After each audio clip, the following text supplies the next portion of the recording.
continuar, né, dar andamento aí à nossa disciplina de controles lógicos programáveis, certo? Já agora em foco um pouco maior na programação em ladder, né? E coisa aí que a gente vai ver aí futuramente, né, no laboratório. Tá bom? Então a gente precisa conhecer alguns conceitos importantes, certo? Sobre a programação em ladder. E o primeiro conceito, né, chamado de fluxo reverso, né? O que seria esse fluxo reverso aqui, pessoal?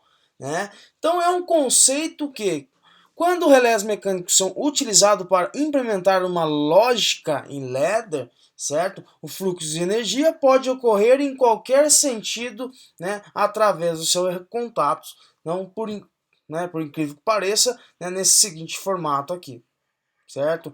Quando a gente fala o que, né, de relés mecânicos, certo? A gente utiliza aí relés mecânicos, certo? E se o diagrama fosse implementado com relés eletromecânicos, certo? E os contatos B, C, D e F estivessem fechados, a energia fluiria aí, alcançaria o que? A bobina S, né? A nossa saída digital aqui, certo? Então, no caso aqui, implementando relés eletromecânicos. Então, aqui a gente tem, né, essa corrente circulando, né, neste sentido. Mas é uma coisa eu pergunto para vocês, é correto isso daqui, pessoal? Né? Não existe essa circulação, né, que a gente chama aí de corrente, certo? Essa corrente virtual, né? Ela não pode ter esse fluxo reverso. O que seria esse fluxo reverso? Né? Então aqui a gente sabe o que é o ciclo de scan, né? A varredura na programação, né, do ladder. Ele é o que? Né? De cima para baixo, certo? E sempre vai ser o que? Da esquerda para a direita e sempre fazendo a varredura em degraus, certo? Desceu aqui, né, ele vem, executa outra atividade e assim sucessivamente. Então não existe esse fluxo reverso aqui, né? Que um dos motivos, né, vocês podem ter observado o que, né, no exercício da prova, o exercício, se eu não me engano, o exercício 6, o exercício 6, ele, né, ele é parecido com isso daqui, né, ele dá-nos entender que a gente tem um fluxo reverso. Mas não se preocupe, depois eu vou mostrar para vocês, né, o como deveria ficar, como deveria ser analisado. Perfeito. Certo? Então, no entanto, pessoal, uma regra seguida por quase todos os fabricantes de série P é que o fluxo reverso da direita para a esquerda não é permitido, certo? Da direita para a esquerda. Quando se fala em corrente reversa, certo? Em fluxo reverso, isso significa que é da direita para a esquerda e o fluxo da corrente, né, virtual é sempre, né, da parte esquerda, né, para a direita aí. Certo? Então, ou seja, de maneira diferente do que acontece nos circuitos reais, né, o circuito ali, né, de eletrotécnica, né, que o fluxo da corrente aí, certo? Ela pode seguir através desses contatos, desses relés aí. Então, o fluxo de corrente elétrica virtual em uma lógica elétrica, ele flui somente do sentido da barra da esquerda, certo? Para a barra da direita. Tranquilo? Então, isso é, né, então aqui desmistificando, né, o exercício 6 nosso relacionado à nossa prova. Certo? Então, não existe o fluxo reverso. Então, se a gente tem este circuito aqui, pessoal, né, entendendo ele, o que ele quer dizer? Certo? Ele quer dizer o quê? Que eu tenho I1, I2 e I3, certo? Então, possivelmente, quando esses estiverem em nível lógico 1, certo? Eu vou conseguir acionar essa saída minha digital Q1, né, representada por S aqui. Certo? E também está sendo representado, né, que é a nossa entrada digital I6 e o que, né, e o I4 também aciona quem? A nossa saída. Então nós podemos representar essa expressão para não obter o que esse fluxo reverso, né, porque ele vai entender o que? A hora que ele vai fazer varredura, ele vai fazer somente, né, isso daqui, e não ele não vai voltar. certo? Então, deixando ele de maneira o que? A gente tem aqui ó, o A, o B e o C, né? Quem que é o I4 e o I5? Né? O I4 e o I5 ainda continua paralelo a essa expressão, né? A essa lógica. E o I6 e o I5, olha que bacana. O I6 e o I5, olha o I5, ele aciona quem? A saída também, certo? Não é isso, olha o fluxo. O I6, né? E I5 aciona também a nossa saída. Só que também, o que ele quer dizer? Que I1, I2 e I3 também acionam a minha saída. Então podemos escrever o que? Como esses I4, I2 e I3, né? I4, certo? Ó, I4, I2 e I3 também são consequências, certo? Para a gente acionar a saída digital aí. Então isso seria a maneira correta de se escrever, né, aquela expressão. Certo? Então a lógica aqui ela necessita de fluxo reverso, né? O programador deve refazer o circuito de maneira que todo fluxo só ocorra no sentido, né, para a direita. Então da esquerda para a direita dessa barra para esta barra aqui. Então a solução está exatamente aqui, né? A gente observou aí o que, né? O fluxo, né? O que está querendo acionar, a gente raciocinou. Então a gente vê aqui que, né, I1, I2 e I3 aciona a minha saída.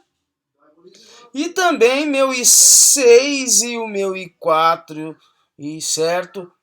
Né? E o nosso aqui, I2 e 3 também aciona a nossa saída. Então ficou o que? Ó, I1, I2 e 3 aciona a minha saída, né? E o que estava em paralelo continua estando em paralelo, que é o I4 e o I5. Pois a gente criou uma outra linha, o I6, certo? Então ele vem em fluxo aqui agora do I6, ele vem para o I5, porque ele não retorna, certo? Ele vem para o I5 e aciona a minha saída. Só que podemos colocar os contatos o que em paralelo, né? Podemos colocar os contatos I4, I2 e 3. Por que I4, I2 e 3? Né? I4, porque ó, ele está interpretando o que? Que ele precisa desses contatos aqui para poder acionar aqui. Então, por isso aqui que ele está em paralelo para fazer o acionamento. Então, beleza. Enquanto os relés eletromecânicos, pessoal, tem somente uma quantidade fixa, né, e limitada do que, né, de contatos, né? A gente tem ali, né, as quantidades ilimitadas de contatos, né, dos nossos relés eletromecânicos. Nos programas de LED, né, uma bobina pode ter o que? Quantos contatos normalmente abertos ou normalmente fechados, né, a gente desejar, né, para incrementar aí na nossa lógica. Então cada bobina, certo? Cada saída digital e seus respectivos contatos são representados por um endereço único, certo? Então como assim? Se eu fiz o quê? Q1, né, é uma saída digital, é uma nomenclatura de um fabricante, que é representado como uma saída digital, né, uma bobina aí, certo?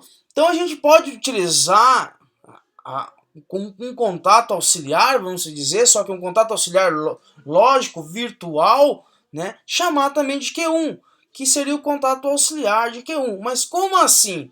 Então aqui numa lógica eu tenho I1, I2 e 3, que são entradas digitais, certo? Q1 aqui uma bobina, uma saída digital. E aqui quem que são esses contatos aqui, né? Lembrando aqui, observando essa nomenclatura, é de quem, né? O Zélio, né, da Schneider aí, trabalha com essa nomenclatura aqui. Certo? Então aqui a gente tem aqui a nossa bobina, nossa saída digital, e a gente está utilizando aí os contatos auxiliares, né, de Q1. Quem que é Q1? Estou usando o examine-se zero de quem? De Q1. Então um contato auxiliar de Q1. Mas novamente, né, vocês precisam observar o que?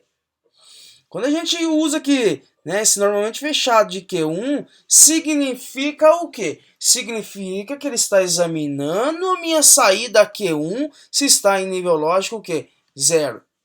Se está em nível lógico 0, ele vai dar condição verdadeira e vai habilitar, certo? Vai dar condição, né, continuidade lógica e vai posteriormente fazer um acionamento. Certo? Aqui está examinando essa minha saída digital Q1, né? Está energizada, então está analisando esta saída. Se estiver em nível lógico 1, então aqui vai ser verdadeiro e ele vai habilitar, vai dar continuidade lógica. Então é basicamente isso, a gente pode usar a quantidade de contatos auxiliares que forem necessários, né, para a gente desenvolver uma lógica de programação em ladder aí. Tranquilo, certo? Só que embora alguns modelos de CLP permitam que uma mesma saída, né, aqui também podemos chamar, entre aspas, de bobina, seja repetida, isso a gente considera como desaconselhável, né, fazer esse tipo de operação. Por que é desaconselhável fazer esse tipo? Certo? Porque a repetição de uma saída em degraus diferentes, certo? Né? Aqui a gente tem aqui, né, um degrau. Aqui ele vem para cá, certo? Ele vem fazendo esse degrau, ó. Certo? Não é aconselhável, certo? Por quê? Né? Ele torna a observação, certo? Torna confusa a lógica, o quê? Né? A lógica do programa. E, consequentemente, o que? Dificulta o entendimento, né, de quem assumir a manutenção nesse programa.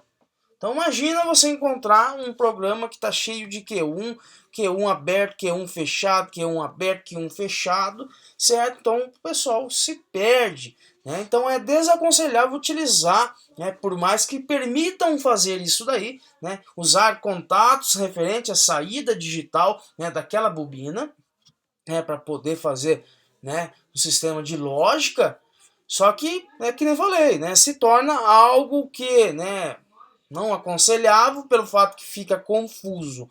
Então, portanto, recomenda-se que uma bobina de saída não seja repetida, certo? Como assim não ser repetida, pessoal? Não é questão que vocês não podem repetir aquela saída. Mas dependendo da lógica da programação de vocês, né, não é aconselhável ficar repetindo muitos contatos, né, dessa saída digital aí. Então aqui vamos supor, uma partida direta, professor, posso usar, né, a minha saída digital? Posso, sem problema nenhum. Então vamos colocar aqui 1 e 2, certo? E o nosso, né, Q1 aqui. Certo? Então aqui a gente fala o nosso selinho, né? Aqui vamos supor que é um botão de desliga, certo? Então aqui é o nosso selo, a gente vai fazer o selo em relação a quem? A saída, certo? O selo virtual aí. Então é em relação ao quê? Exatamente isso, em relação a Q1. Nessa situação aqui, sem problema nenhum, pessoal. Né? A gente não pode ficar, né, repetindo N vezes, então causando esse desentendimento aí. Também, né, o aconselhável é se utilizar o que? Né? Também chamado de bobinas virtuais, certo? Bobina de memória, saída de memória, certo? Também chamados de bobinas auxiliares, relés auxiliares, certo? Ou memória interna, certo? Diferentes fabricantes utilizam termos distintos para fazer referência a este relés. Então, no caso aqui, a gente está falando sobre o que? Né? Bobinas auxiliares, certo? Contatos auxiliares, memória interna auxiliar, né, em relação à nossa saída, certo? E a gente, um pouquinho mais para frente, a gente vai começar a ver o que, né? O que é uma bobina virtual, certo? A gente, quando fala o que? De uma saída, que o nosso CLP-VEG, o nosso PLC tem saída DO1, DO2, DO3, certo? Vai depender de quanta saída ele possui. Então isso aqui é uma saída física, uma saída digital física. E depois a gente vai ver, né, o que é uma saída, uma variável, né, interna, uma bobina interna aí, certo? Bobina virtual. Então aqui alguns fabricantes, a Mitsubishi ele chama como os relés auxiliares, né? Siemens chama como memória interna, certo? A Schneider ela chama como relés auxiliares, certo? E o Alembrado, né, um pouco mais diferente, Binar Bit Storage, certo? Então tudo isso para interpretar o que eu estou utilizando, né, uma saída, né, um contato auxiliar, né, uma memória interna referente à minha saída DO1 aí. Belezinha, certo? Então esses elementos são muito importantes e largamente utilizados na programação, certo? São utilizados para o armazenamento temporário de dados, né? O seu efeito é comparável com dois contatos auxiliares, né? O nome relé interno foi dado à função dessa característica.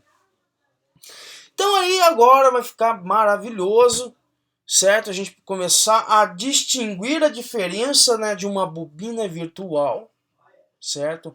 Uma variável interna, né, construída como uma bobina virtual, e uma saída física, né? Acabei de demonstrar para vocês esse exemplo. Então aqui eu tenho I1, né? I1 é uma entrada digital, I1, certo?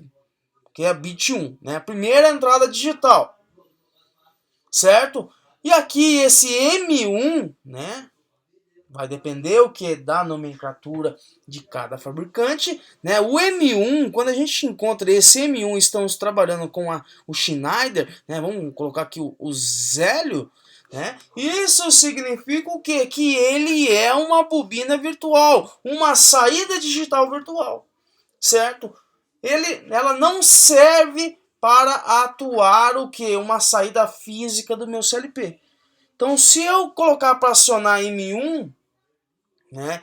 M1 é o que? É uma variável interna, certo? E esse M1, né, vai fazer o acionamento, né, né? Você utiliza ele, vamos supor aqui, ó, a minha entrada física, a minha I1, certo? Que está acionando uma bobina virtual. Estou usando um contato auxiliar, um contato virtual de M1 para fazer o acionamento de quem? De uma saída física. Então observe que tem diferença, uma saída física, né, por uma saída virtual aí.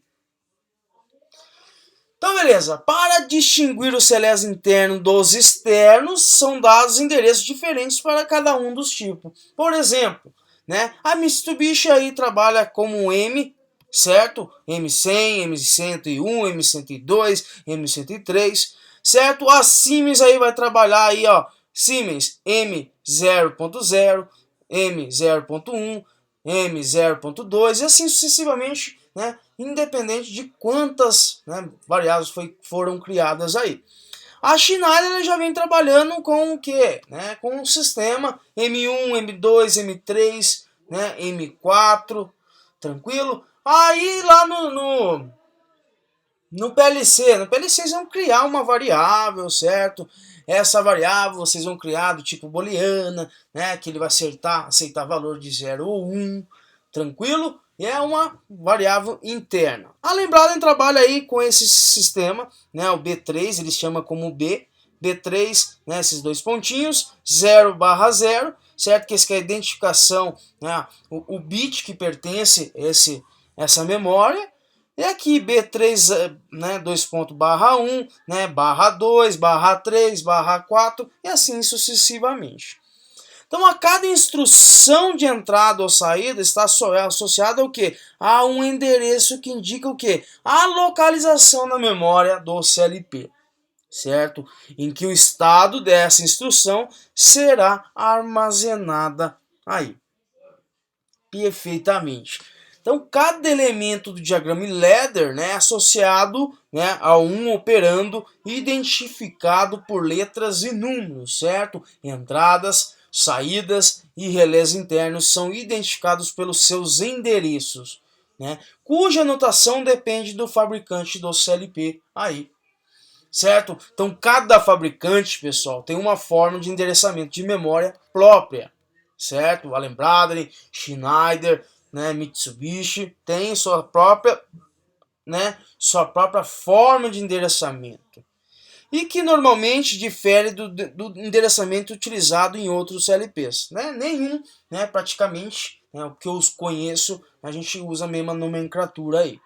Então, para codificar as entradas e saídas é comum utilizar a letra I, certo? I, né, de input.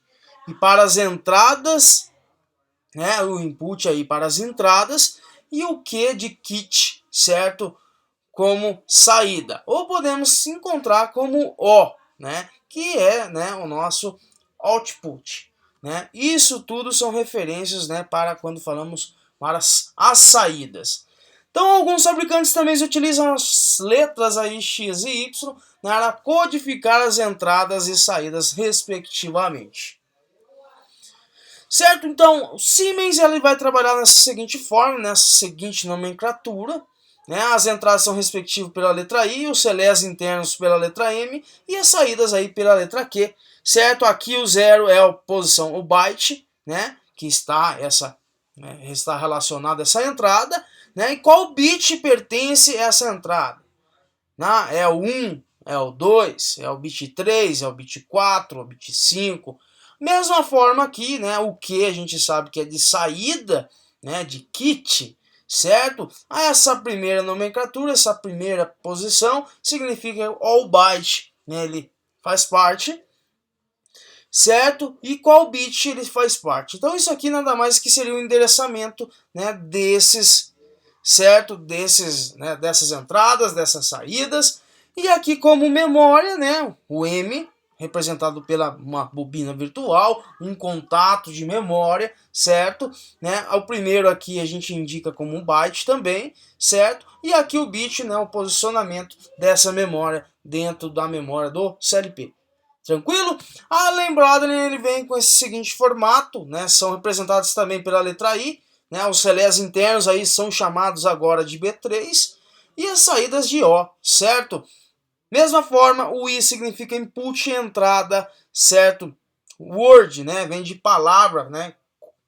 Qual palavra e qual que ela tá sendo escrita e qual é o bit, né, que ela é representada. É o contato 1, é o contato 2, certo? Então aqui o O de saída, né? Aqui o Word, né, onde está sendo escrita, né, essa variável, né? E o bit aqui o posicionamento. E o B3, como falaram, né, é um sistema binário, né? Aqui na onde ela é escrita e também aqui o bit, né? Então vai variando aí, né, dependendo de quantos, né, contatos eu vou observando, eu vou, né, adicionando na minha programação, né? Aqui ele vai alterando aqui. E agora vem a Schneider, né? As entradas são representadas por I, né? I1, I2, I3, I4, assim sucessivamente. E os relés internos pela letra M e a letra Q para saídas aí como kit. Certo? O I de input, né? O 1 aqui é o endereçamento dessa entrada, certo? Aqui o kit também, o endereçamento dessa saída. E aqui é a nossa memória e o endereçamento dessa memória aqui. Então, beleza. E a gente viu o seguinte, né? Que bacana. Então, além de nós virmos o que? O selo virtual, né? Além do selo que é um circuito de autorretenção muito utilizado em circuitos eletrotécnicos, né? Outra maneira de realizar a autorretenção de uma bobina é pelo sistema o quê? Exatamente isso, né? Pela instrução set e reset, certo? A instrução set liga uma saída e mantém ela ligada, mesmo que o contato de entrada deixe de conduzir essa corrente virtual. Então, para desligar a saída é utilizada a instrução reset. Então, por exemplo, I1 aqui, né, ele energiza, ele seta a saída Q1. Então, por mais que eu, né, a hora que ele vai fazer essa varredura e verifico o que? Examine a minha entrada em 1, se está em nível lógico 1, né, vamos supor que eu soltei essa botoeira, então aqui foi para nível lógico 0. Então, mesmo ele dando condição falsa e não dando continuidade lógica, né, essa saída continua o que? Energizada. E quando eu vou desenergizar ela? Após eu acionar uma outra entrada, né, que essa entrada vai mandar um pulso nessa condição, nessa instrução aqui de reset, certo? Então, sempre quando eu tenho que fazer, né, não quero usar o selo, tenho essa possibilidade de usar set e reset, certo? Lembrando que eu seto, uma vez que eu dou um pulso em set, ele seta a minha saída, né? Mesmo eu soltando essa botoeira, dando condição falsa nessa entrada aqui, né? Para me resetar, né? Só acionando o I2, ele dá um pulso em reset, ele reseta quem? Né? Sempre verificando quem é as nossas saídas que estão sendo setadas. Tranquilo? Então eu vou ficar aqui por aqui, eu volto na próxima aí para a gente dar andamento, né, sobre essas instruções de set e reset. Tranquilo? Grande abraço aí e até a próxima.